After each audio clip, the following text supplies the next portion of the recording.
This episode of Working Class Nerds brought to you by Vertigo, taking out 1 out of every 3 nerds almost every podcast episode. Hey, I'm Marcus. I'm Atrax. We are Working Class Nerds. Cue the intro.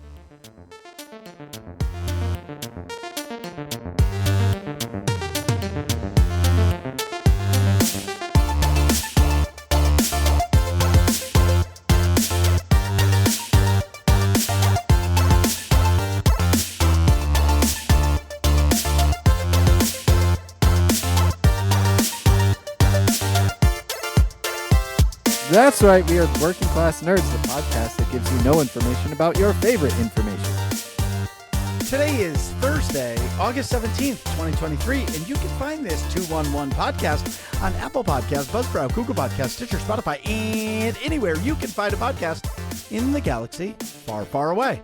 You can also find every single Working Class Nerds episode on YouTube. Just search for the Working Class Nerds podcast or go to youtube.com/@workingclassnerds. Click on playlist, click on Working Class Nerds, and boom! Every single episode, past and present, right there, right at your fingertips, all in one playlist. And you can watch me play video games Tuesdays, Saturdays, and Sundays at kick.com/MarcusB814. And you can watch me play video games Friday nights at 9:30 p.m. Eastern Time And at you can twitch.tv/A_Atrax. And you can once every 6 months see Nick Vern 51 stream on Monday nights at 8:30 p.m. Eastern at twitch.tv/Nick Vern 51. We're all on the social media. I am at MarcusB814. I am at Atrax_A. And he is at NICKVIERNABCDEFG. Division 2. Division 2. And in this week's episode, Nick has been FaceTiming TK427 so much every day that it has given him vertigo. Can you imagine that? Staring at a screen all day and it gives you vertigo. But just to save you guys, Atrax is a professional gamer. I'm a professional amateur gamer because we stare at screens all night long. So All day, we're yeah. here to chat with you today about all the stuff. And we have some games that we do want to talk about and break down because I, believe it or not, I'm really hyped about some expansions and some games that are coming out and everything that we've been up to. So Atrax, great job last week. Thank you. You talked, like, if there's a scale of, like, okay, talking shit, like, level 1 is, like, you were just like, Marcus and Nick aren't here. That's, like, level 1. Talking, Right. like, level 10 is, like, those fucking pussies, they don't even deserve to be on the podcast, right? This is my podcast now. Yeah, this is my podcast. That's, like, level 10. I would say you were, like, a 3, right? Like, All right, you yeah. were so mild. But Joey Feta, our community manager, and somebody that Nick and I have never met, Ripsick, destroyed us at every second they could. Hey, I mean, that's a Ripsick good at host. one point, yes. And at one point, Ripsick he definitely did defend me in the beginning in like the first like 8 minutes. And after that, it was like a game off. Like, Marcus is clearly a douche. Like, we're going into this. So good job, Yeah. Ripsick. Sorry. We're going to have you on the show again to, so we can meet and talk more about your stuff. But great job, Yeah. Atrax. No joke. It was a good job. It has to be nerve-wracking, maybe, or like, I don't know. Yeah. It's weird when you, like, all right, I'm not saying you can't do it, right? Because you clearly did it. But like, was it weird to have like no support staff? Like, you were the guy. Like, Yeah. when it's us, like, you can lean on me to do it, but like, it was all you. Yeah, well, I had never set up an episode or anything like that, so for those that listen regularly, Marcus or Nick are always here, so they're always logging into our podcast client. They're always doing the recording end. They're always like naming everything and all that. And for me, I was like, well, shoot, I don't even, like, I had to come up with an episode name. And I had never really thought, like, what the heck? Oh, episode names, stuff like that. Creating the notes template, even though None of us wrote down really any notes. It was actually pretty great. I think except for the questions. Then obviously we had the questions written out and the working class questions were in Discord. But like the first half of the show, I think before the break was pretty much without notes.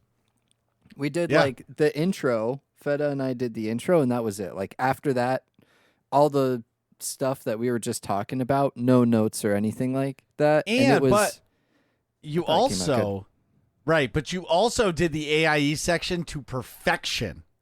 Oh, thank you. Yeah, I thought I had missed something, but listening it was back to it, perfect. I don't think I missed anything. Yeah. And the one thing I would say I knew as soon as everybody knew I wasn't going to be here, it was going to be all about like, what is it like to podcast without interruptions? Yeah. And you motherfuckers tore me up. Yeah. Oh, I don't talk like that, dude. You're like, yeah, like, dude, yeah, like, hey, like, That's not how I talk. No, it's not how you talk, but you do talk like this. like honestly, dude, Like, this is kind honestly. of how you talk. Oh, that's too funny. Oh my god. Oh man. So either way, dude, great job. It was actually, I would say for me, it was actually kind of fun to listen to it because I didn't know anything about it. I was completely disconnected. And Yeah. during the podcast, I knew you guys were podcasting, or during the football game, I knew you guys were podcasting, and I'm like, oh, they must be talking so much shit right now. Yeah, and you look over at Nick, who's also sitting there at the game, like, oh man, we're in trouble. What's going on back there? But it was fun to listen to, and it was actually kind of cool because it took me literally all day to listen to it. Because I would listen to 15 minutes and then I would get tied up, so I would shut it off, and I would come back to it. And it was a good listen. I had a lot of fun. Shout out to Ripsick. I need to check out his streams. He seems like an awesome dude. I did check out his page when I was uploading the episode, but I got to check out one of his streams. Yeah, he streams pretty regularly during the day. Yeah. So for you, it'd be probably in the evening. But yeah. Oh, yeah, because he's Great in Canada, eh? Mm-hmm. He's on the West Coast here. West Coast, West Coast. Well, we know that's not true. So, Atrax, what have you been up to this week? I finally finished my WoW audiobook, Rise of the Horde. I mentioned last week. That's book one? That's book one. I Okay. think it's technically like book 4, but a lot of people say that start with that one. Sure. Because it kind of it describes basically like how the orcs got to Azeroth and how they were, transported there. Their kind of history. They were separated clans at the beginning of the book, and then by the end of the book, they're all united under the Horde. And, kind of spoilers, but if you've played WoW and you're reading the book, you know what happens, basically. But Buddy, that book probably came out in 2004. You can, there's no spoilers there. Yeah, like, right. It's not, you're way past spoiler point. It's not a secret. But the book was really good. It's been a long time since I've listened to an entire book all the way through. And I enjoyed it. So I got the second one. I signed up for like the Audible subscription, so I get one free book a month. Mm-hmm. And Well, no, you pay $15 a month and you get one book. Right. Okay, yeah. That's a good point. But yeah, so you get a book a month for $15, which is good enough for me. I'll take it. And I started on Well of Eternity, which is kind of like the next book. Wargus in our community suggested start going like with that one next, which I was kind of already planning on doing, and then going to the War Crimes book, which has a lot of Sylvanas and stuff in it and is also just a good third book. So I'm really actually looking forward to finishing not just this book, but also the next few books. I think I'm actually hooked now. We'll see how long it lasts.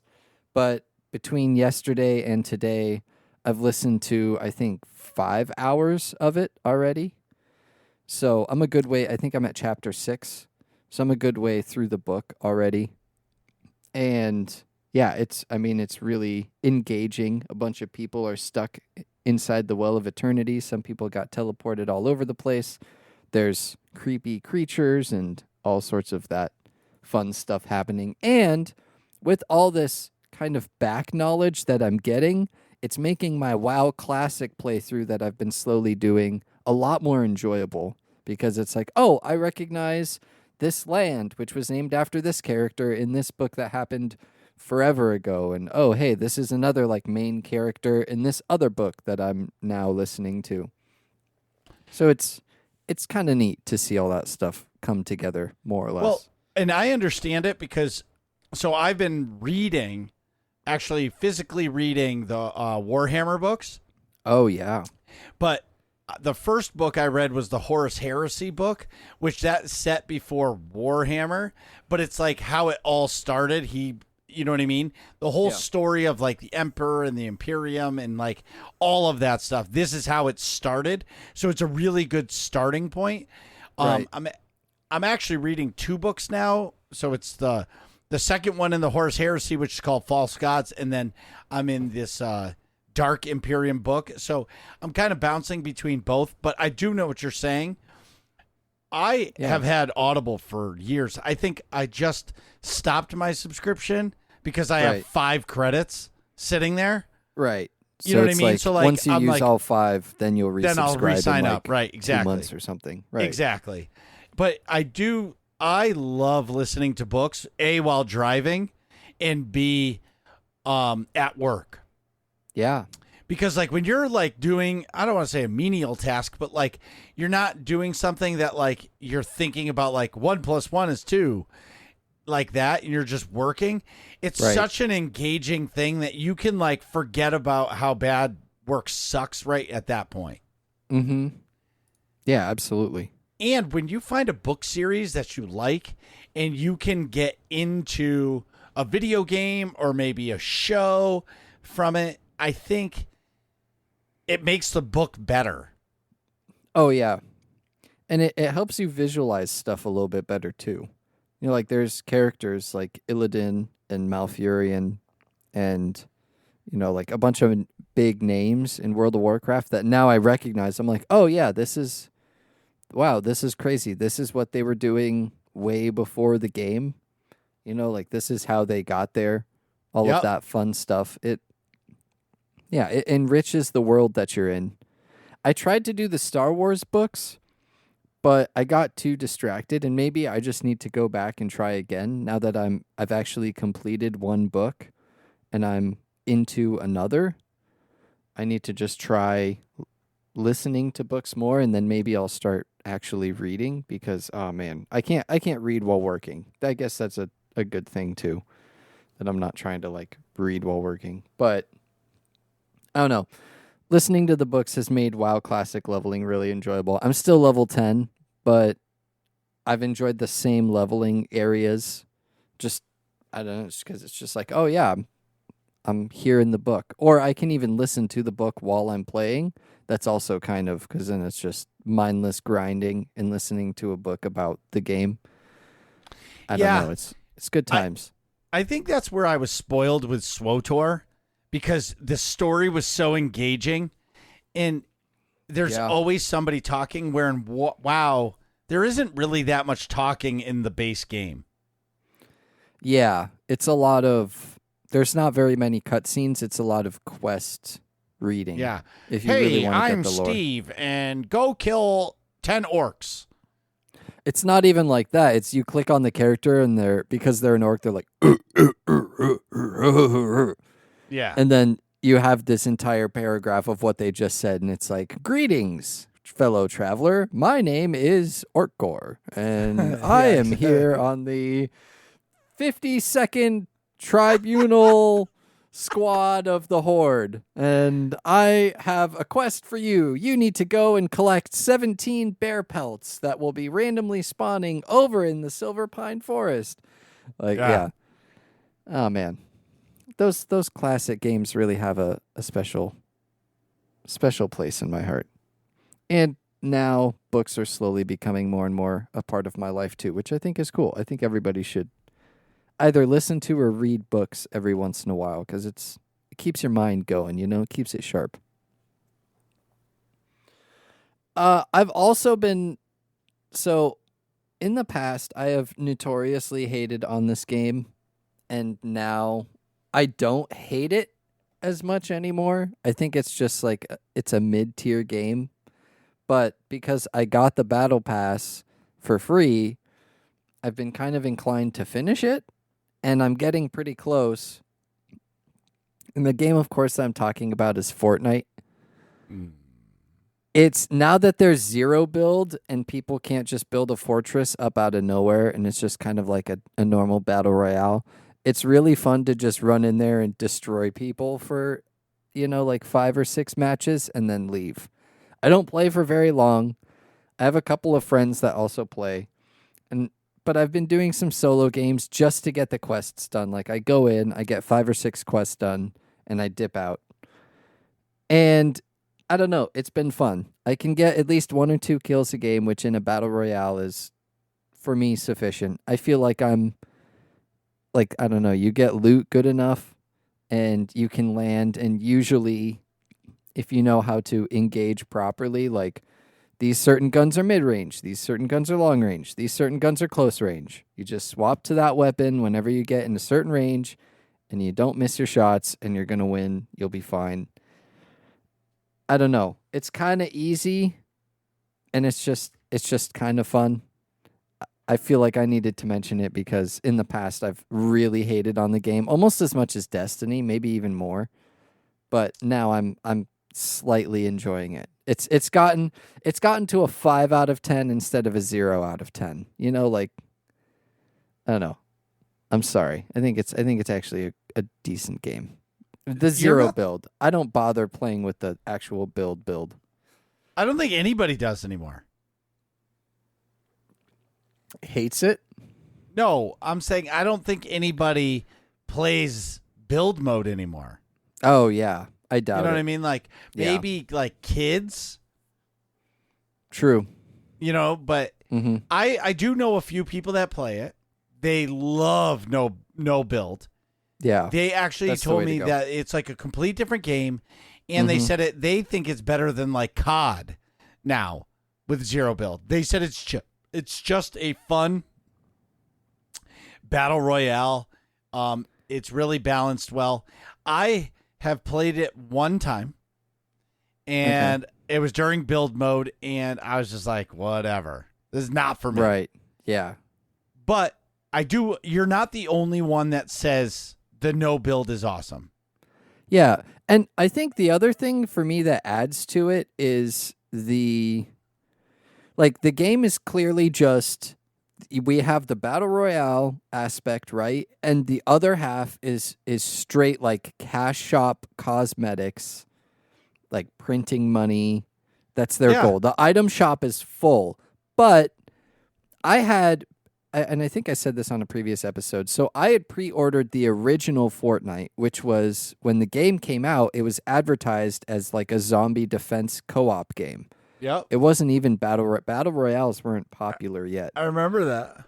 And I pre-ordered that with my friends. So when I hadn't played it over the course of the many years, then I accumulated somehow like 9,000 V-Bucks, which I think was the equivalent of like $100 or something like that. Yeah. And Stone Dog, good friend of ours, Stone Dog, he was like, "Hey man, I'm playing it. We're trying out zero build mode. It might suck. It might be fun. Like, you want to come with?" And I was like, "Yeah, sure, dude. I'll come play Fortnite with you. Whatever." And I downloaded it ready to because Stone Dog's the channel where I could just completely trash the game and he'd think it's funny. And I was playing it and I was like, man, honestly, can't really complain. And of course, when I'm playing, the Harley Quinn skins were on sale on the store. And I had like $100 in V-Bucks. So I was like, oh, okay, yeah, sure. I'll swoop that up. And then I think that night I got to like Battle Pass level 10 or something like that. I was like, well, might as well get the Battle Pass for free because I have a ton of V-Bucks and I hate this game and I'm never going to play it again. And now it's just kind of okay. I think I'm almost like 3/4, like 75% of the way done with the battle pass. So I don't know. Zero build is actually kind of fun. That's great. And, Nick and I have always talked about that like quick fix game that you play. Like you can go in, do a few battle royales, get out, and feel satisfied that you did it, Yeah. and you move on. Like Yeah. there's no more needed. You just Yep. move on. Mm-hmm. Yeah, So I had my Harley Quinn skin. I played for, an hour or two in a week. And yeah, for me it's like it's the most casual battle royale, and it works for me because I don't normally like battle royales, but this one's tolerable. yeah, for shizzle. It's good stuff. It gives me the feeling of progression even though it's not really progression. In Game of the Month news, Guild Wars 2 Secrets of the Obscure just around the corner, 5 days from today, August 22nd on Tuesday. It comes out. And there's more news from ArenaNet. All sorts of fun stuff. They have added what is essentially like a battle pass or a season pass. Of course they have. Right.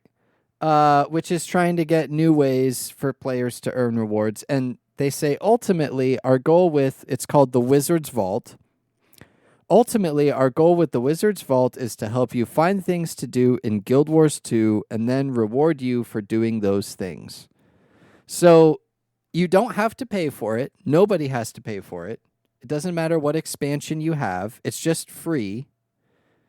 You get them. It's basically replacing the daily rewards. So now instead of daily rewards, you have seasonal challenges, and you can get this. Let me see what the currency is called. You get some currency.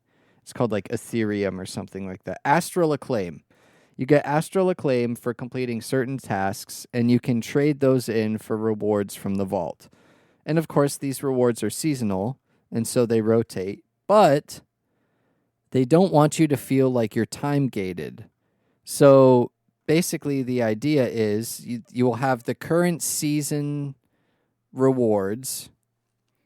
And if you reach those like reward tracks, the current season, it's cheaper. So let's say the new Raptor mount is happening this season and you really want it and you try to play, but unfortunately you don't have the time to play. And the season ends and you're like, oh, shoot. Well, that Raptor mount goes into the Legacy tab of the Astral Reward Shop, and it costs more, but it's still there. So you can still get it in future seasons. So stuff is not completely season locked. You don't have to play that season. They're purely trying to get people to play more and complete these daily challenges, and they're trying to reward you with fun cosmetics and stuff like that. They're trying to keep the game going once after the expansion and the lull happens. Right. But they also their goal is to not they're not locking it behind a paywall. The idea is to it's just available. You don't even have to have the expansions. Now, if you don't have the expansions, you won't be able to, certain rewards will be locked, and you won't be able to visit the in-game location of where this Wizard's Vault is, but you can still access it from your UI and complete the challenges and redeem rewards. 100%. So again, it is a quality of life update that they are adding this kind of season pass, but you don't have to pay for it. It is just included in the game, and rewards don't go away. So if there's something that you want over time as you play casually, you can get it. It's achievable for you. I think that it's a great step in the right direction. I think that it's a really cool idea for a season/battle pass. Sure. Where now they just have this catalog of old rewards that you can get. They can cycle in old stuff to the current season so that it's at a discount. So people that really want it can get it for less challenges. I don't know. I see a lot of great things with it. I'm excited for it. And I don't know. There's a lot of stuff that Guild Wars 2 does right for MMO stuff, in my opinion, to make it accessible to the casual player. And this is just another one of those things. And the first season's rewards, the Enchanted Owl Griffin skin looks really, really cool.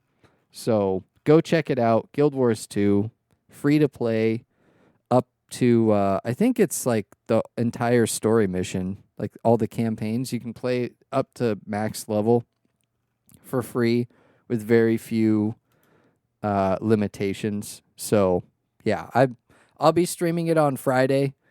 I pre-ordered the expansion already, Secrets of the Obscure. I pre-ordered it yesterday, and I'm excited. I know you've been playing a little bit of Guild Wars 2 as well, so I'm excited to hear what you think about it. But yeah, game of the month, guildwars2.com. Download it, play it.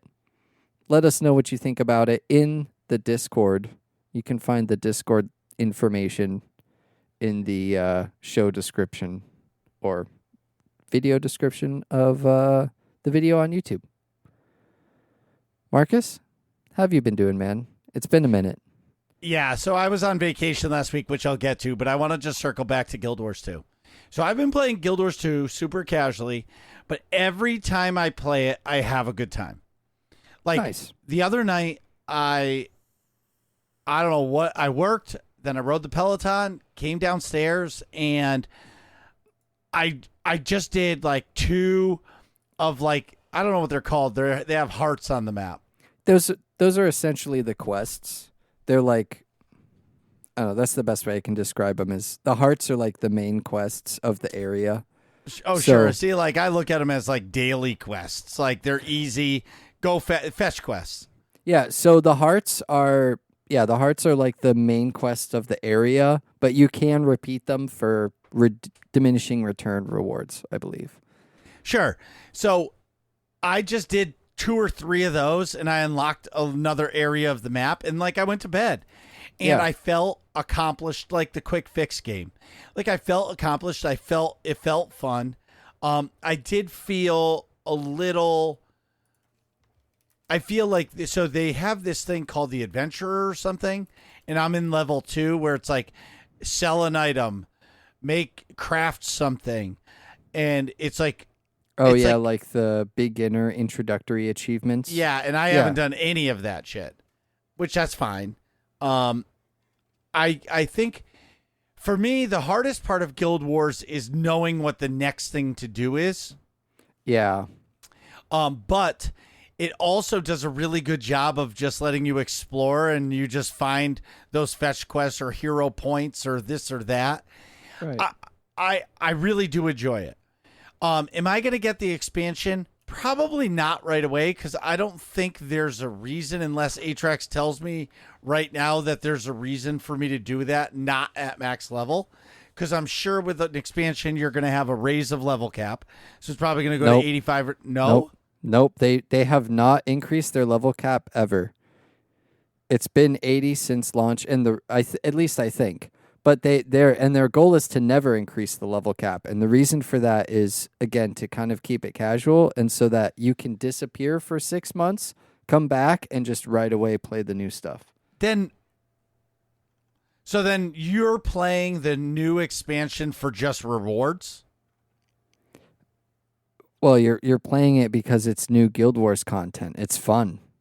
And there are rewards. There's like gear and crafting materials. Okay.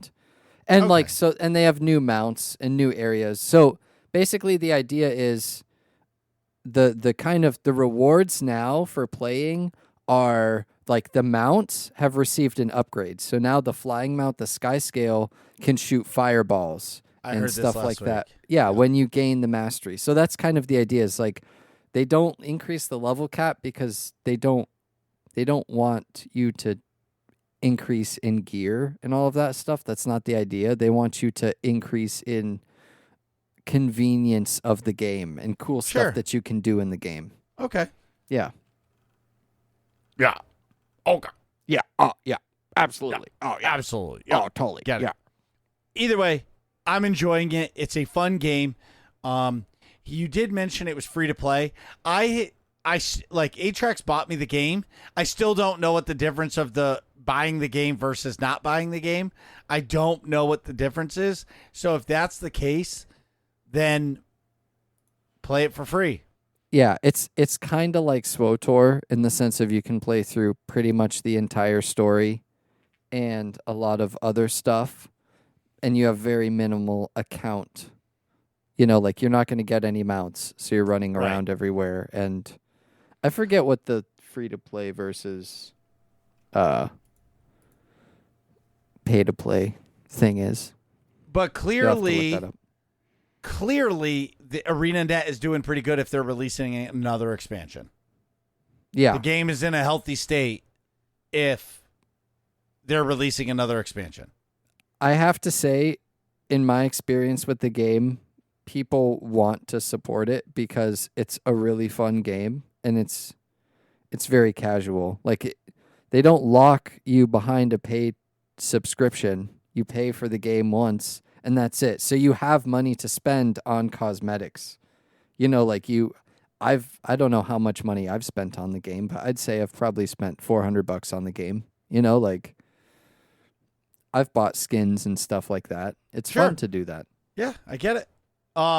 So I was on vacation last week, and every year I call it the disconnect vacation, where I go away for a week with the family, wherever we end up. It's most of the time in Rhode Island, but this time it was in Rhode Island, and I completely disconnect. Like, I didn't play a video game. I read books and played with my kids. Like, that's all I did.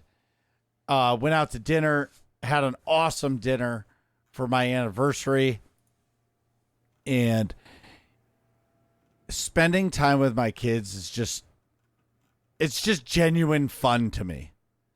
Yeah, and of course. And like when I'm down there, all I pretty much eat is seafood because I love it. But it's weird when you have access to the shore and you're not at the shore, you don't tend to buy the seafood because you're like, why would I eat it when I can get it when it just came off the boat? Fresh. Yeah, absolutely. Fresh. During vacation, though, on last Thursday for the show, Nick, myself, his dad, and my son went to the Patriots preseason game. Nick's dad, Storman, got us tickets, and taking my son to a football game, who loves football, it was magical. It was actually majestic. Yeah. Watching his face see how big everything is and lose his mind over that. I think we made it to halftime, but after the first quarter, he was so overstimulated. He was like, can we go home? Yeah. Like, this is overload. Right.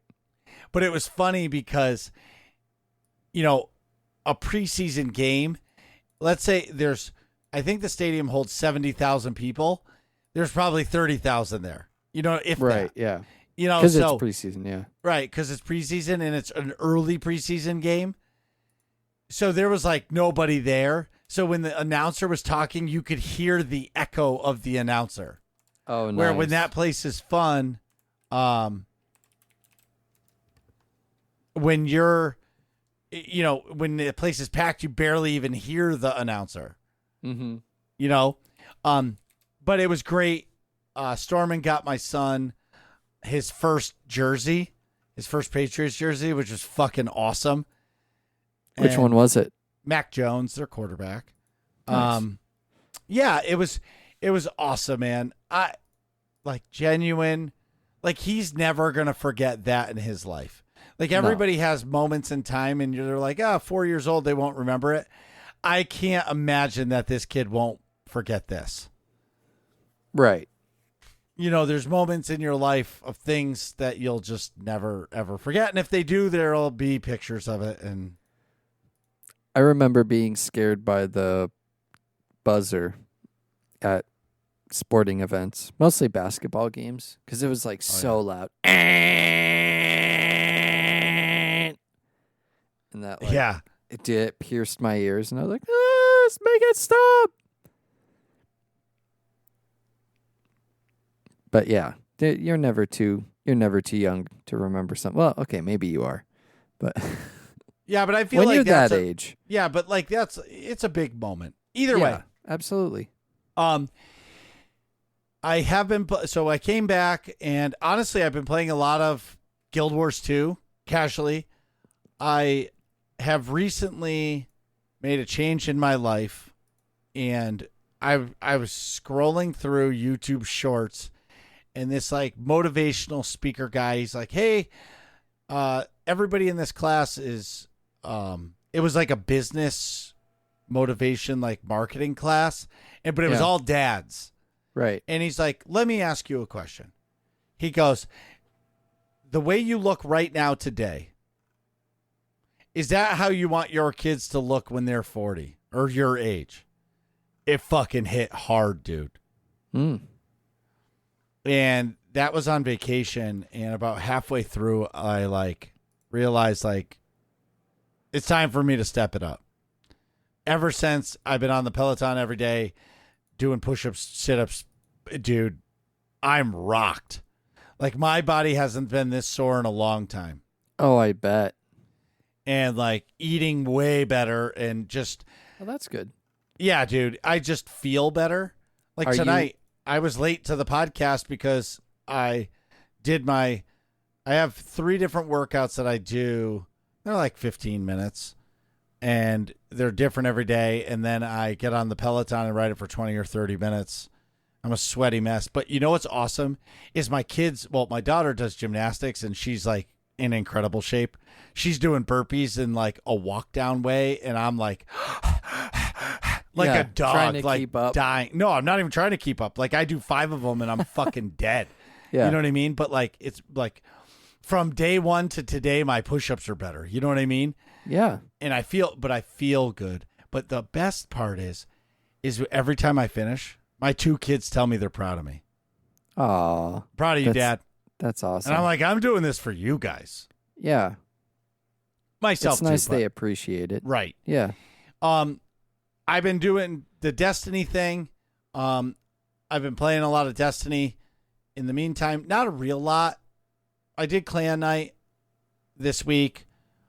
And I played a little bit last night because Cheese and Doritos wanted to do some stuff. So I did. And I still love the game. I find that when I'm exhausted, Destiny is not the game for me to play. Right. You know, but if it's time to game, Destiny is still the game. Right.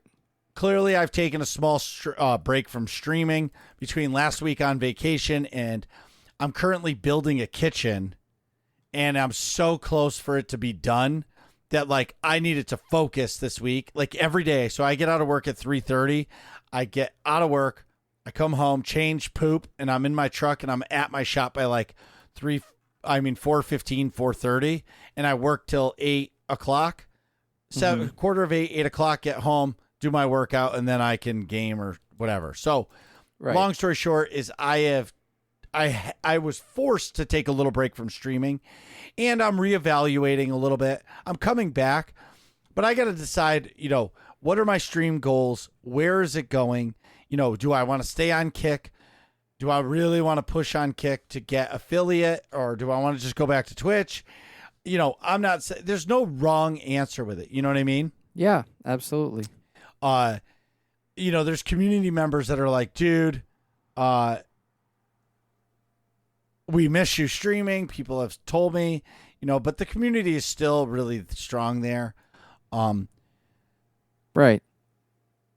Last thing is, very soon we're going to announce the next fashion contest. So we're going to be doing a fashion contest for in the Discord. So just focus on that. There's I think a link in the I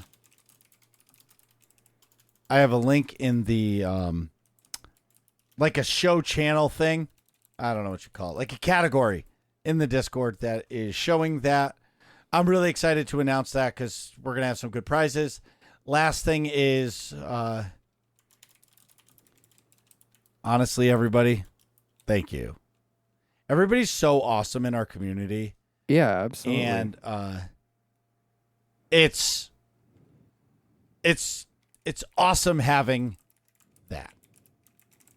You know what I mean? Our community is so wholesome. And if you know anybody that would love to join, we have to figure out how to make a custom URL Discord. Because I want it to be like discord.gg/workingclassnerds or nerds community, something. I really want to make a custom channel, so yeah. Anyways, so Nick, what have you been up to this week? Well, I'm not here to talk about what I've got going on because I have vertigo. I like FaceTiming TK427, trying to hide all sorts of terrible stuff out of view. Yeah. Nick bailed at the last minute because he couldn't keep his eyes straight. He said he's been staring at a screen too long and it made him sick. He's sick. He couldn't close his eyes and just talk to us on the podcast. He couldn't just do speaker. He couldn't say, just babe, just call me and just put it on speakerphone and put an earbud in and walk around your house like normal human beings. He had to FaceTime her and stare at the screen with it like an inch from his face. You know, we have a really, really difficult job podcasting here. We have to sit in chairs and talk into microphones. Like it's really difficult. I understand having vertigo and also having to just sit in a chair in your room and talking to a microphone to your friends. You know, it's tough. It's a tough life. You know. Oh man. Oh yeah. It's difficult. It's vertigina. Anyways, in AIE news, Tuesday nights are the place to be in AIE. We've got Destiny 2's Clan Night. That's this coming Tuesday. A new season starts. Usually the first week of the season is like hands down an awesome Clan Night because everybody is excited for the new armor, new guns, new mission. Like, what's the new story going to be?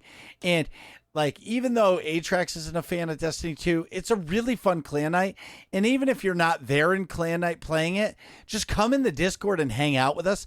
Rayu does that all the time. It's really funny because, like, he'll just hang out with us and chat with us about everything that we're talking about. And it's just nice to have extra people in there. Also, too, next Wednesday, Ahsoka releases on Disney Plus, which is pretty rad. I forgot about that. Yeah, that's going to be pretty sweet. And I think they're releasing 2 episodes at once, which I really hope they're not 30 fucking minute episodes. I'm hoping like it's like 2 hours of Ahsoka, but I have a feeling because they're doing 2 episodes, they're 30-minute episodes. Probably. Yeah, for sure. Yeah, like for sure. Yeah. Actually. Yeah. And if all this sounds fun to you, go to aie-guild.org. Top right-hand corner of the webpage gets the Discord information. Click it. And once you pick whatever community you want to join, ask for a guild invite. Whether or not you play Destiny 2, SWTOR, Guild Wars 2, or Lord of the Rings Online, or any of the other games we play, we would love to have you. And normally, because Nick is here and he has the bladder the size of a pea. Yeah. Dude, can you imagine having a small bladder and vertigo? Oh my God, dude, he must be dying right now. Dang. Like, imagine, dude, what's suck. What's the pee-pee dance look like with vertigo? You can't. You just have to lay on the floor and piss yourself. That's it. That's all you got. All right. So this week, I really wanted to talk about some hype things that are coming or that have already been released that are huge in the community everywhere. I wanted to start with Starfield. So Starfield is a Bethesda game. It's an open world, open galaxy single player RPG. It's the same as like a Skyrim or Elder Scrolls game. It's supposed to be like a Bethesda RPG mixed with No Man's Sky, right? Where you just have like a ton of different planets, but it's also an RPG. I think I'm going to use the word stole. I mean, it's their own engine, but I think they used the technology that No Man's Sky did for planet jumping. Right. Where it's like infinite. There's like 1,000 planets you can visit. Yeah. Right. This game looks really good, man. And I'll tell you what, Microsoft is really hyping this game up. It's going to be really bad for Microsoft if this game isn't hype. Yeah. Like, this might be the end of like true like trust in Microsoft, because this game has to be good. Yeah.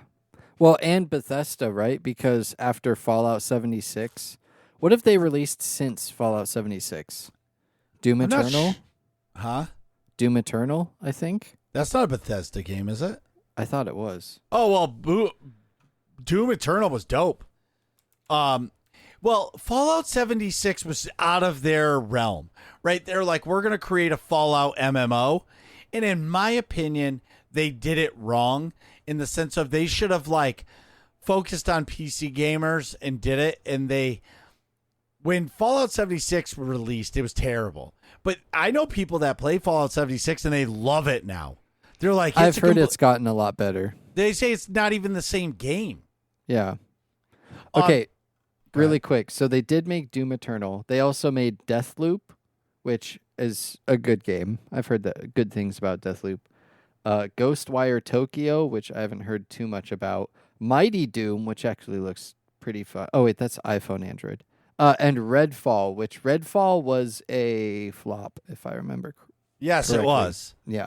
So their most recent game was kind of a flop.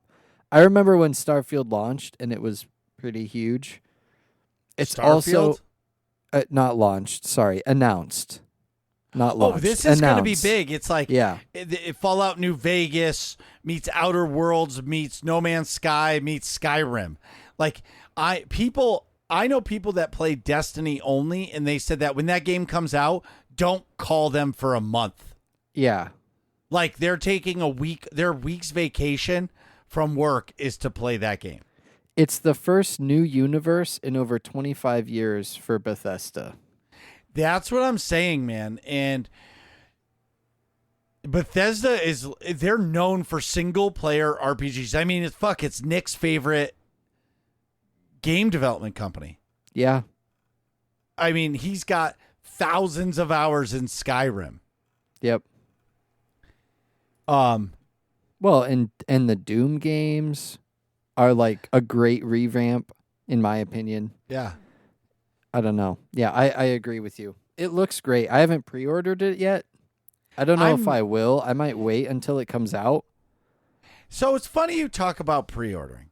I'm going to ask you your opinion on pay to win. You ready? We're going to go down the dark path of pay to win. So Okay. Destiny, and this has already got an asterisk because I said the word Destiny to Atrax, but hear me out. So the scam from Bungie is if you pre-order their game, they unlock an exotic weapon that you can only get from the pre-order or the launch of the game. So if you buy the game, you'll get that gun. Yeah. But if you pre-order it, you can get it today. Right. So where the pay to win is when Quicksilver Storm came out. That was the one from last year for Lightfall. People had it in PvP, and it was dominating. But normal people who couldn't afford to pre-order it, whatever it is, they didn't have it and they couldn't get it. So is that pay to win to you? Yeah. Me well, too. If only so, how do I say this? Only if it's overtuned. Yeah, but it is. Like, right, so it is. So it is pay to win. But like if it wasn't, if you couldn't use it in PvP, or if it was just a weapon skin or something like that, or it was just average. Like if it just scored as an average, normal, balanced weapon, I would just say like, okay, it's really stupid that they. My own opinion is that I wish games would go back to the days where like all the stuff would be unlocked by just playing the game, or being good at the game. But I understand that doesn't make money, and games need to make money, especially games as a live service like Destiny. So you got to do something. But stuff like that is pay to win, because it's literally you are buying the game, you're pre-ordering it.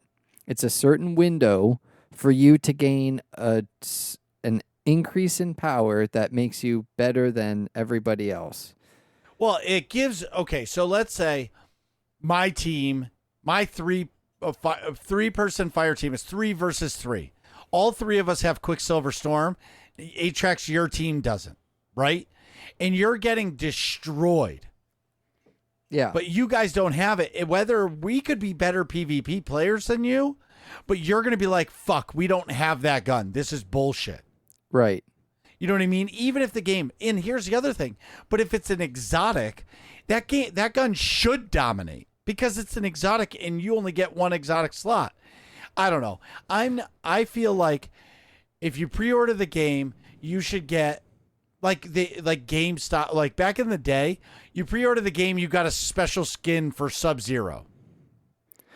Yeah, or you just got like a poster. Like I remember I miss the days when pre-orders came with physical stuff. Well, it's because everything is digital now. Well, I know, but I'm just saying I miss those days when you would go and stand in line and wait and you earned your game through like your time. You stood in that line. You stood in that line since like 10 p.m. and the release was midnight. You stood for 2 hours in line talking to the person next to you about, the game that was launching and how excited you were to get your poster, your exclusive poster in the game, and go home and download the 5 gigabyte patch that you needed to update the game and then right away play it. Right. I don't know. My opinion, like I think I said already, my opinion on all of that stuff is I really miss when games shipped complete and you would pay for expansions, maybe, sure. But even then, the expansions were legit expansions to the game. But I also understand that companies need to make money. So yeah, of course. I don't know. It's a tough balance to hit because it's like, how do you...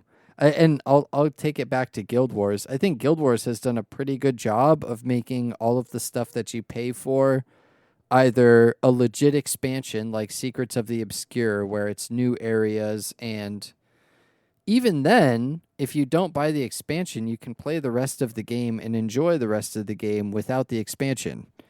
And you don't have to, or you can buy one of the expansions and you can still enjoy all of the fractals. You can enjoy all of the raids, a good majority of the group stuff. Yeah, but that's already stuff that's released, is what I'm Right. saying. I'm just talking about the pay to win for a pre-order bonus. So let's say me and you, specifically right? Like, that, let's say no. you have the money, you're a diehard. You're like, I'm pre-ordering that shit day one. But me, I'm like, fuck, I just paid my mortgage, my car payments. I can't buy that for like a month. Right. Or I got to wait until February or whenever it's coming out. Now, who's screwed? Me. Yeah. You know what I mean? Well, and in my opinion, pay to win doesn't benefit anybody, especially if you're trying to, like, I think of it from multiple angles. So you have the average gamer, but you also have the content creator and the streamer. Then the content creator has to get that new weapon. They have to try it. They have to use it. They have to dominate everybody with it. When they play against their fellow streamers and fellow high-level PvP players, everybody has that weapon, and if you don't have that weapon, then you're kind of throwing your team because at high levels, like that stuff really matters. Yes. The numbers in your build, the numbers in your all of your different stats and everything, like at a high level, that stuff really, really matters. Yep. So, yeah, I don't know. Pay to win, all of that stuff just does not bode well, in my opinion, for any game. I get for a live service game, the idea is to kind of just keep new stuff incredibly broken so that people are trying to constantly get the new stuff. And so then PvP is always fresh and new and it's exciting. And it's like, oh, this new thing came out and this new thing came out. And you just forget about the old stuff. And then eventually it's been so long they recycle the old stuff. League of Legends is kind of doing that, but League of Legends isn't pay to win in any respects. I mean, there's just the champions and that's it. But I don't know. That's just kind of how a live service game works. Is it's always about creating something new and exciting for players to chase the carrot with. Well, but back to the final shape. Next Tuesday, Yes. the 22nd, I think noon or 1 p.m. Eastern, they're doing their showcase for the final shape, which is the final expansion of the Light and Dark saga. So they're basically ending this storyline of, since Destiny 1 came out, the storyline ends. So there's a lot of questions on where this goes, because clearly, I almost said Disney, Sony isn't paying $3.6 billion for a company for just Marathon that they're working on, right? Yeah.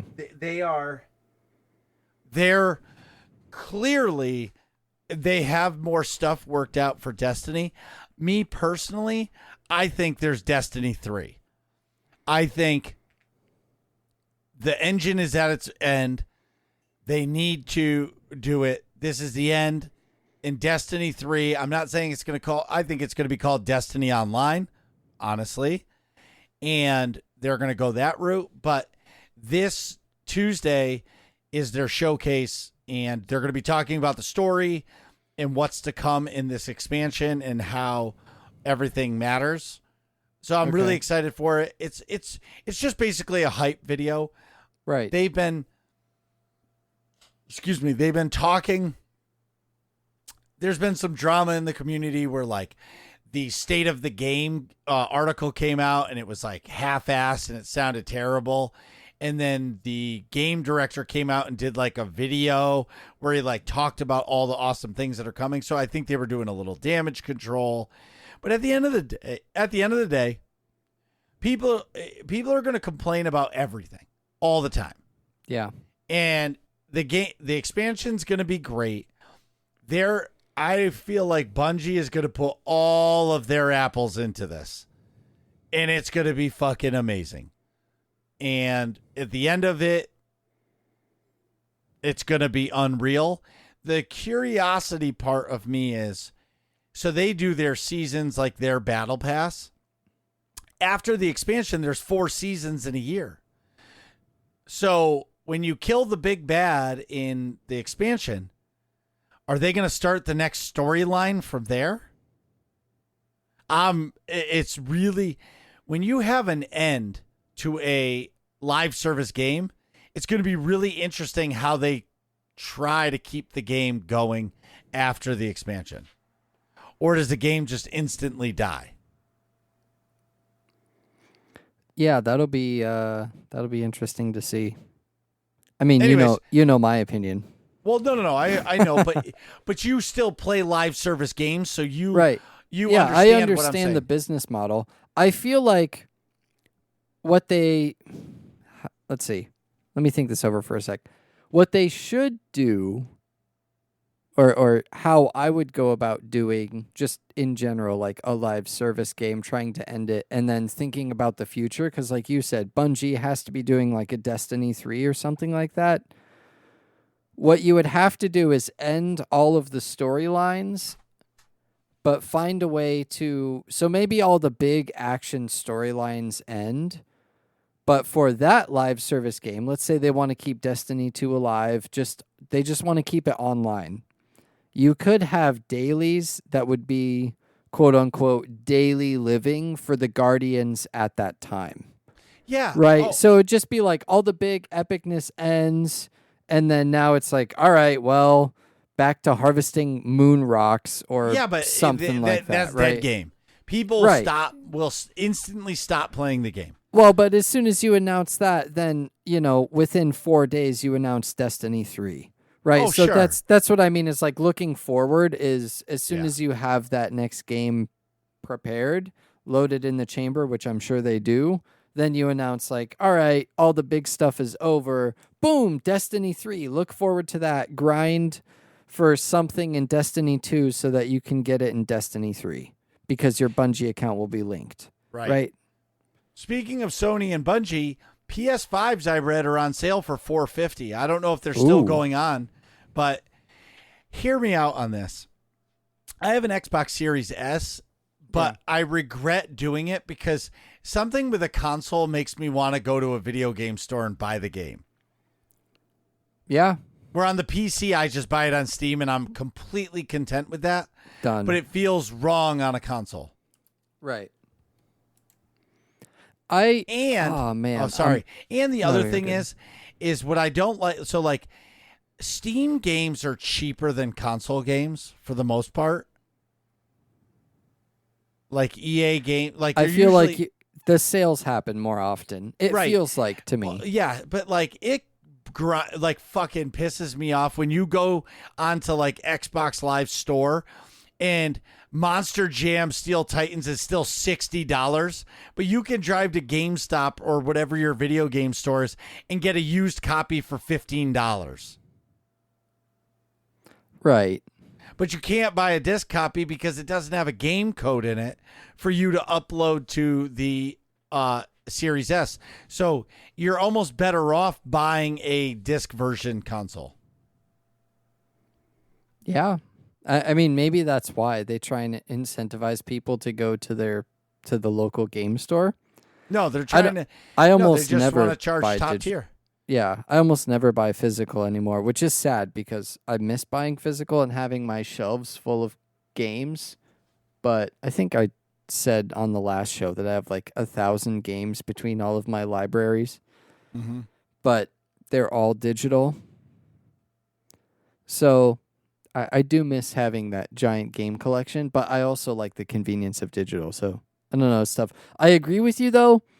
It maybe the trend is slowly shifting because I've noticed at least on the Xbox app on PC, the games are on sale for Xbox more. But I mean, you can't beat Steam sales. You throw a game on your wish list and wait 6 months. Within those 6 months, it's going to go on sale at least once.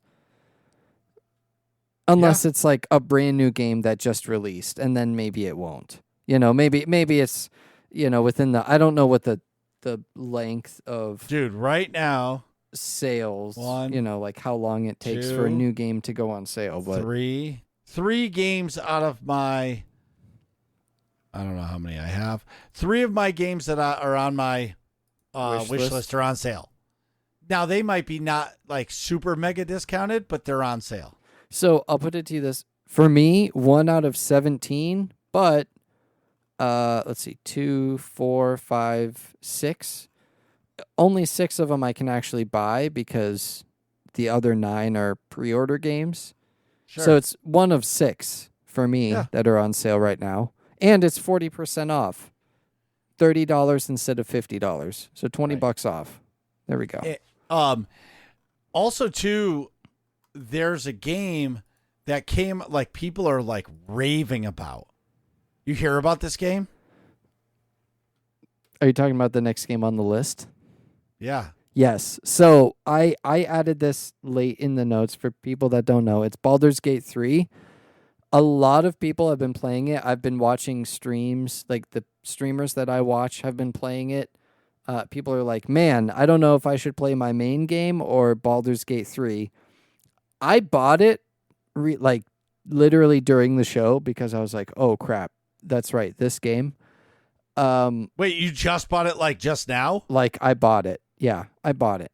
I decided, I've been thinking about it all week, and I decided just now I'm going to buy it. I have tomorrow off. I'm going to download it over tonight because it's 130 gigs. But I'm going to download it tonight, and I'm going to play it tomorrow. Because it looks so good. I'm not normally a turnstile RPG player, but I've looked at this game and it just, I don't know, all the different choices that you can do. It's kind of like D&D. It's got overwhelmingly positive Steam reviews. Everybody that I've asked has been like, don't even wait for a sale, just buy it full price and just play it now because I know you're a gamer and you're gonna love it. Right. I'm excited for it. It's an RPG. What else do you want? Yeah.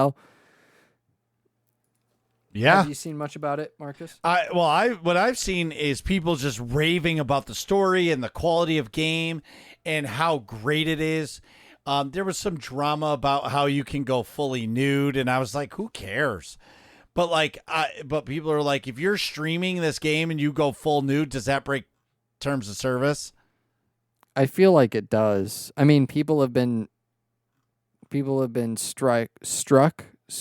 with a strike, whatever. People have had issues for other games that have, like cutscenes that have nudity in it. So Right. I feel like Yes. it kind of is. But if you see, that's the tough part, because it's like if you are choosing to do that, it kind of is breaking TOS, because it's like you're choosing to put that on your stream. But then also the game offers it, so maybe the game should have a streamer mode. I don't know. That's kind but of a hear me gray out. area. Yeah, Like, but hear me out. If you now that Twitch has that like thing where you have to, it notifies you that this is explicit. yeah, Like there you go. you can right? walk into a porn shop if they even have those anymore, and when you're 18 years old and buy whatever you want. You want to buy Right. a 25-inch giant dildo, you can do that once you're 18 years old. So why can't if you know that you're 18 years, like you're saying, hey, I consent that I'm 18 going into the stream, there might be nudity, then it should be allowed. Now, Yeah, I guess in a video game, it shouldn't Right. be like Atrax standing up there flapping his balls in the wind. You know what I mean? right. Yeah. Yeah. I suppose if it's strictly the game. Yes. If you're clicking, I you don't know. know that this is it's like back in the day when the Chronic came out and it said parental advisory, explicit lyrics. Like you Yeah. know what you're buying. Yeah. Anyways, that's a good so point. so the last game I wanted to talk about was this game called Wayfinder. So I found out about this game a little bit ago today, and I just watched a little bit of it on the Steam videos, and it reminds me, it's like a cross of Warframe, Destiny, World of Warcraft, Star Wars: The Old Republic, MMO. It's in early access. It looks really cool, man. Yeah. I didn't see is it for sale? Yeah. So it's on sale now. You can get early access. I've heard that people are struggling with the servers, but I didn't realize this, but Rayu, our good friend Rayu on the show, he has been following this game very closely, and I joined the Discord a while ago, and I'm looking at the Wayfinder technical server alerts, and they're constantly giving server updates and things like that. So, the server issues are what they are. It's an Sure. MMO that is being released, and people are super excited about it because it looks really good, and a lot of people are trying to join, and Well, and that's what happens with an MMO. right, but it's an MMO that's breaking the normal mold of an MMO, where Right. it's like a over the shoulder third person view. Yep. It seemed like, and you can be a ranged attack, but they're using guns, so it's and I saw a servitor floating in the trailer, and that reminded me a little bit like Destiny, and how all the loot floats to you, it goes ping ping ping ping ping, reminds me a lot of Borderlands. So Yeah. I actually might buy this and try it.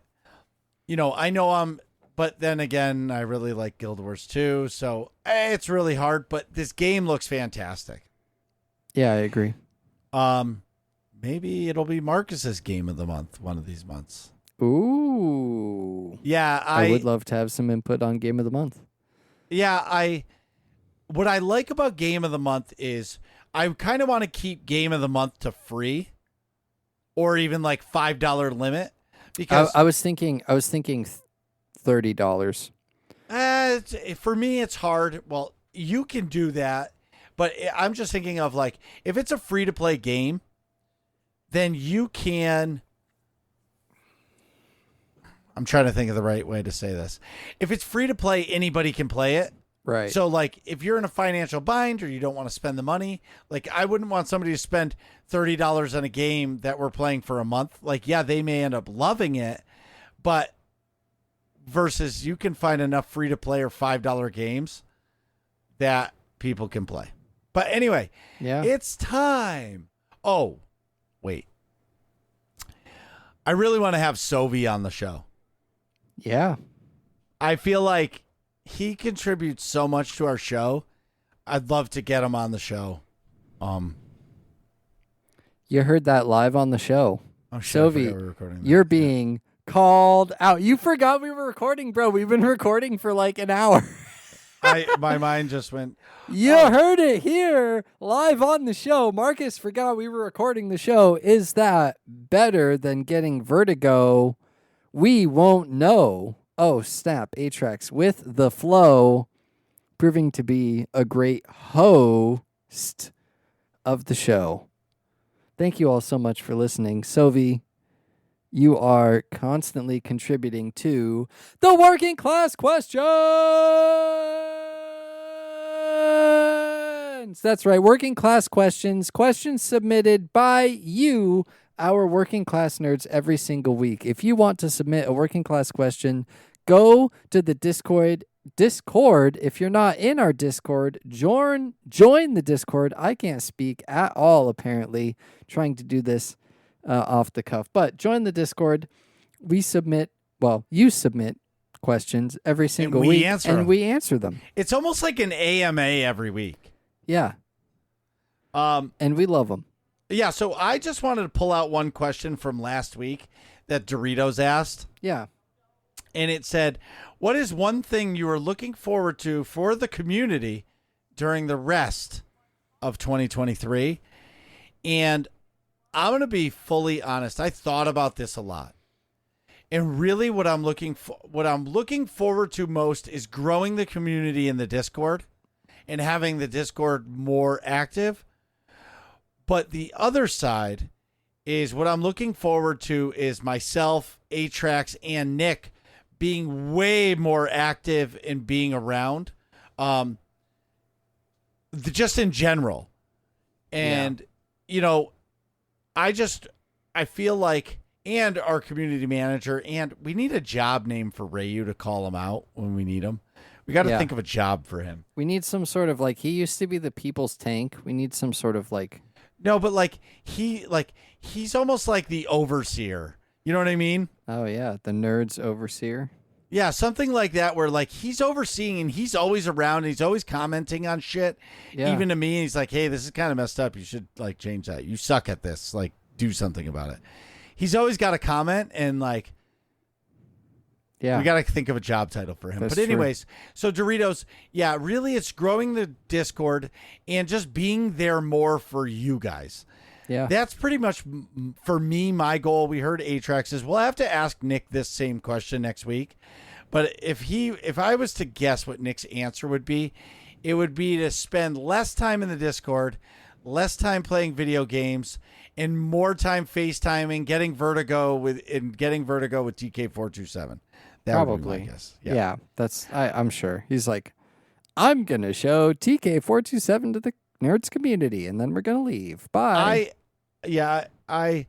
I was going to ask a question. This question is for me.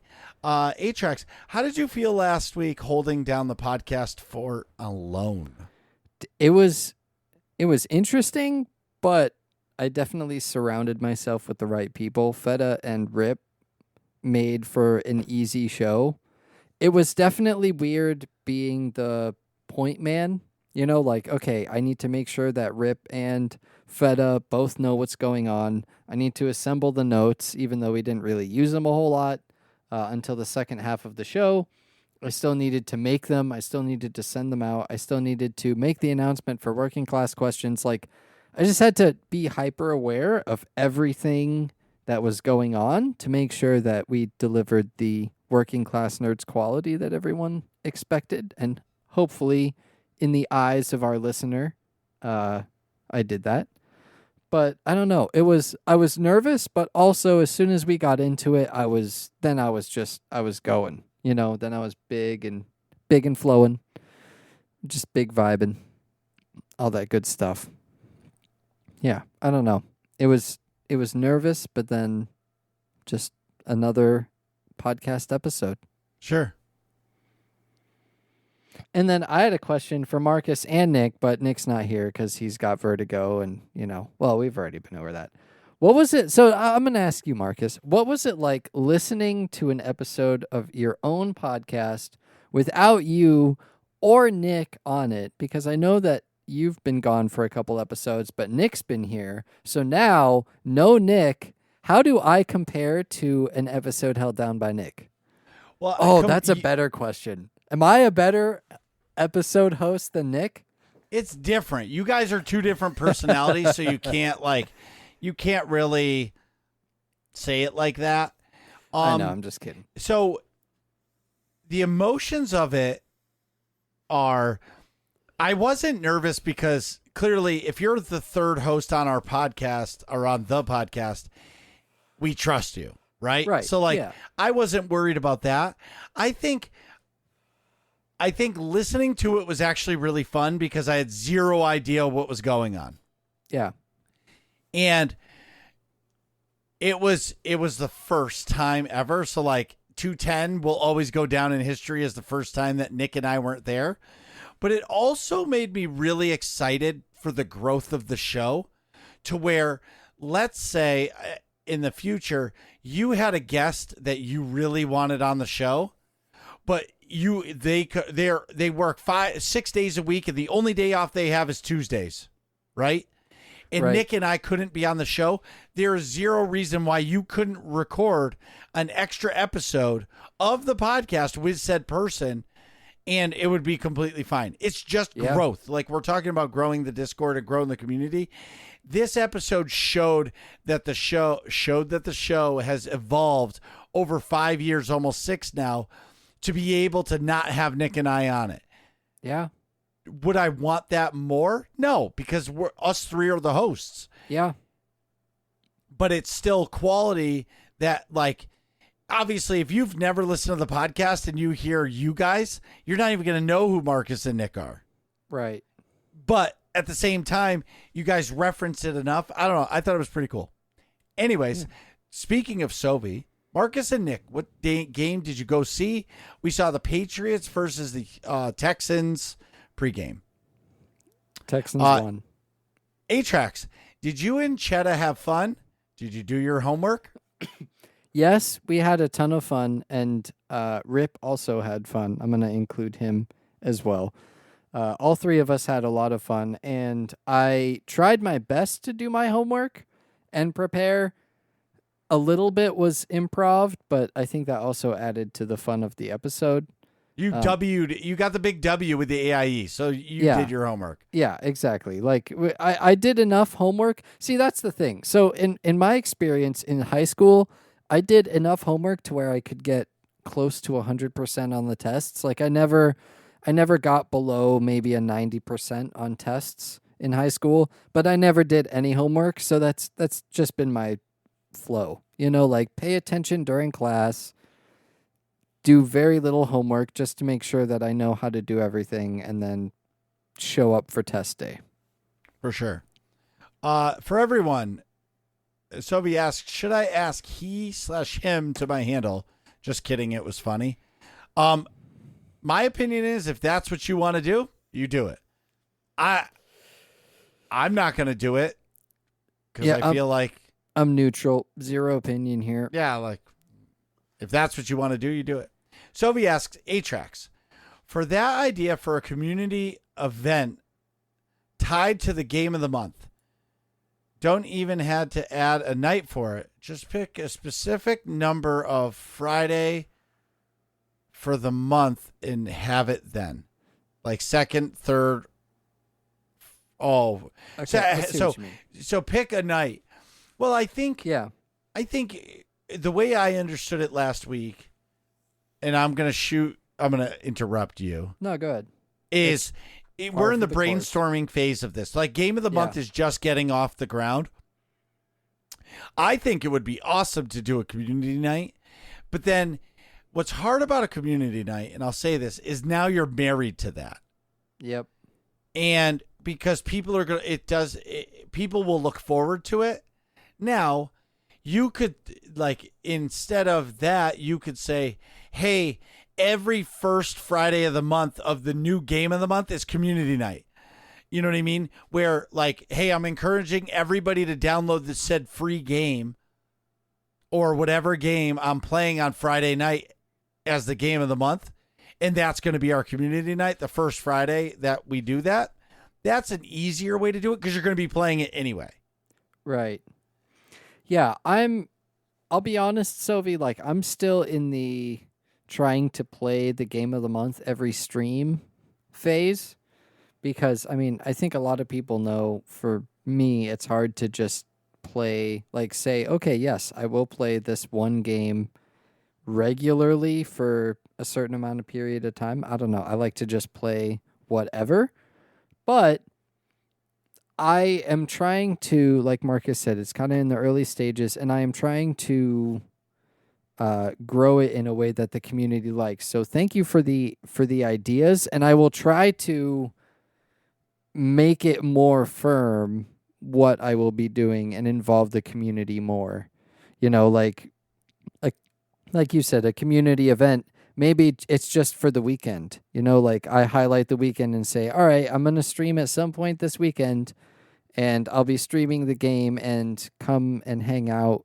We'll involve the community. If it's a shooter game, you know, a team game, we can team up with people. Or if it's an open world game or a single player game, then everybody can just hang out and talk about it.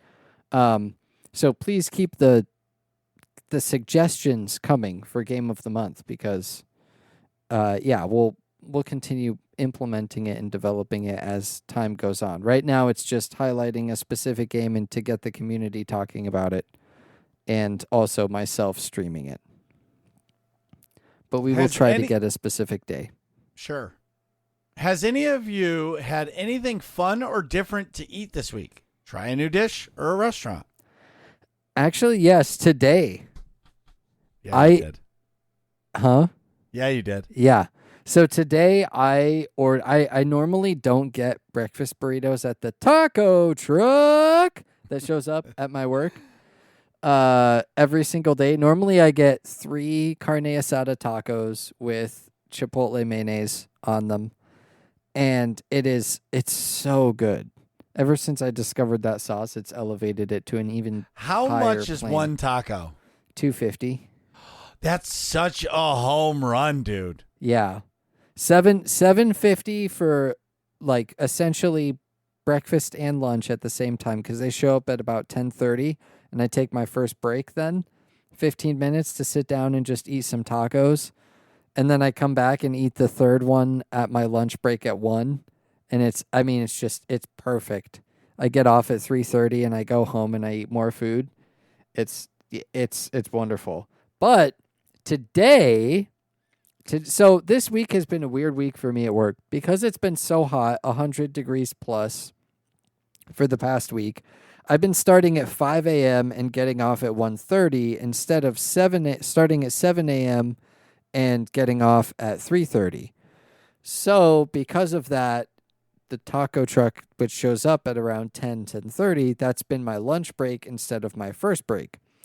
Today, because it was my whole first break, I decided to get these things are incredibly loaded from the taco truck. I got a loaded breakfast burrito.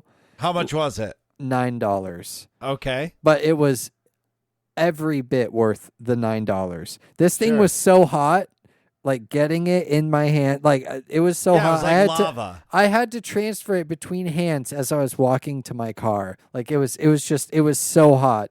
But on the inside was bacon, sausage, egg, cheese, and hash browns. Oh and my the cheese was so gooey, it was like holding it together. And you had all the hash browns and the eggs and the bacon and the sausage. And it was so good. And then I got a little cup of that chipotle mayonnaise and I was pouring it over the burrito. Oh man, that was new and it was so good this morning. It was so good. Here's the question. Are you getting a burrito tomorrow or a tacos tomorrow? I don't work tomorrow. I have tomorrow off. Wow. And I'm going to be playing Baldur's Gate all day. Wow. Yeah. Oh, yeah, so here's the other thing about that. So I took tomorrow off to go to the DMV to get my tags and my license renewed, But because it's been so hot and I started at 5 a.m., yesterday I went to the DMV after work because the DMV is air conditioned and I can just sit in there. Got out from the DMV within an hour with new tags and a new license. So tomorrow I don't even have to What go is a to the tag? DMV. The tags are like the little stickers that you put on your car, like Like a on your license on your plate? license plate. Yeah. Oh, the registration sticker. Yeah. Registration sticker. Sweet. They're called tags. But yeah. Yeah, I So get it. that and the new license, which in the US, I don't know if it's in other states, but you have to get like the real ID, which is like the upgraded version of the ID in order to fly domestically in the US now instead of having to use your passport. Really? I think so. At least in Oregon, that's I have no the idea. case. I don't know. But, Well, if it's but that would be a federal thing. So I don't know. right. I think my license renews in January of 24. So I guess I'll find out. Yeah. Check it out. And I don't think it's like fully in action until like 2025 or something like that. But I'm not going to renew in 2025, 2 years after or a year and a half after I've renewed my license. Like, might as well just do it now. Yeah, Literally, no, I get I it. just had to bring my passport. Yeah, to the I just DMV. don't have So, that answer. Yeah. So Incredible for me, sidebar. yeah, I did eat something different. So when my wife and I went out to dinner, it's called the Matunic Oyster House. Is fucking incredible. So I love scallops, so I got blackened scallops, but the side that came with it, I love scallops too. What were the scallops seasoned with? Were they just blackened Cajun. Ooh. They were spicy. So, but what came with it, it was like almost like an Asian like fusion kind of thing. It was noodles, but they were like grayish brown, and they tasted like kind of barbecue-y, and they had these sauteed vegetables on top. It was fucking amazing. But like I would have never paired that with scallops. You know what I mean? Right. But it was good. Yeah. It was good. And then they had this fried calamari, but they fried banana peppers in with it. Oh my Ooh. God, dude. And they put this like little sauce on the top. Like instead of dipping it in, they just drizzled it over the top. Oh my God, dude. You want to talk about top tier food? That was it. This sounds so good. I'm so hungry right now. Dude, you had to mention food. Thanks a lot, Sovi. No, I'm just kidding.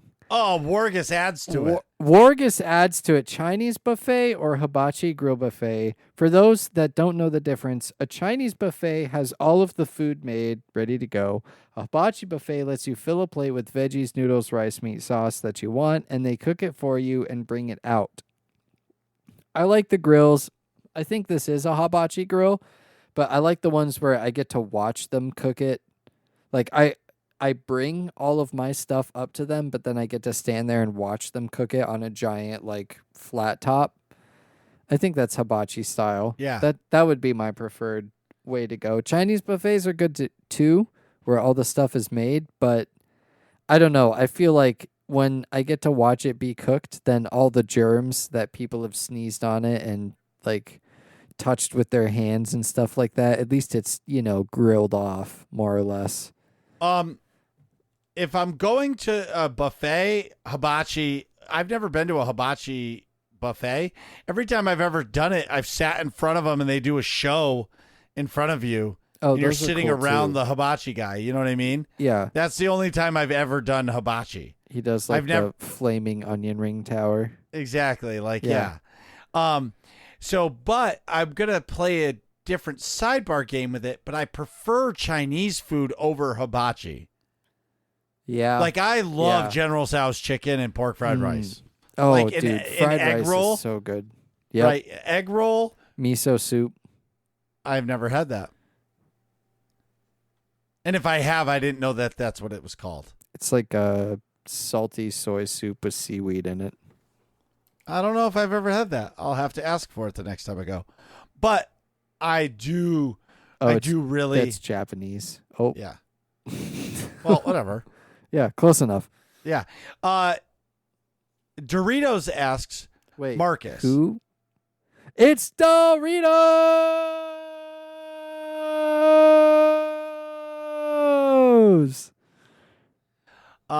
What will be your next game when Destiny 2 ends? If I had to tell you that right now, it would be Guild Wars 2. There you go.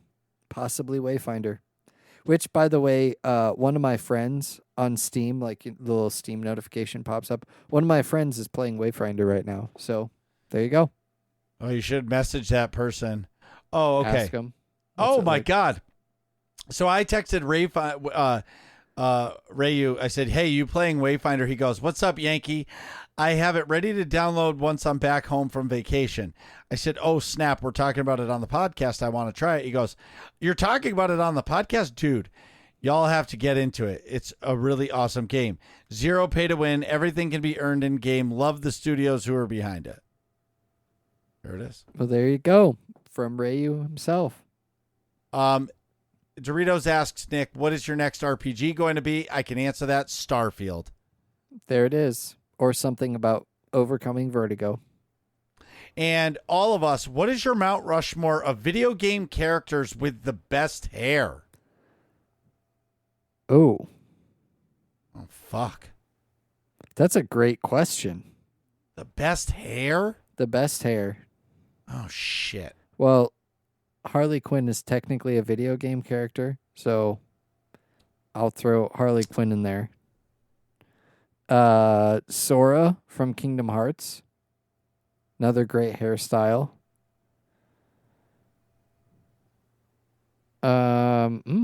Best hair. Wow. That's a great question. The best hair. Oh, shit. What was her name? Hold on. Miranda in Mass Effect 2. All right. Mount Yeah, Rushmore, so you got to go more than one. Okay, Alucard from Castlevania Symphony of the Night. There you go. That's another good one. I don't fucking know, dude. Jesus Christ. Maybe one of my characters in SWTOR? Yeah, like a custom character. I've made some custom characters with some pretty dope hairstyles. Right. For sure.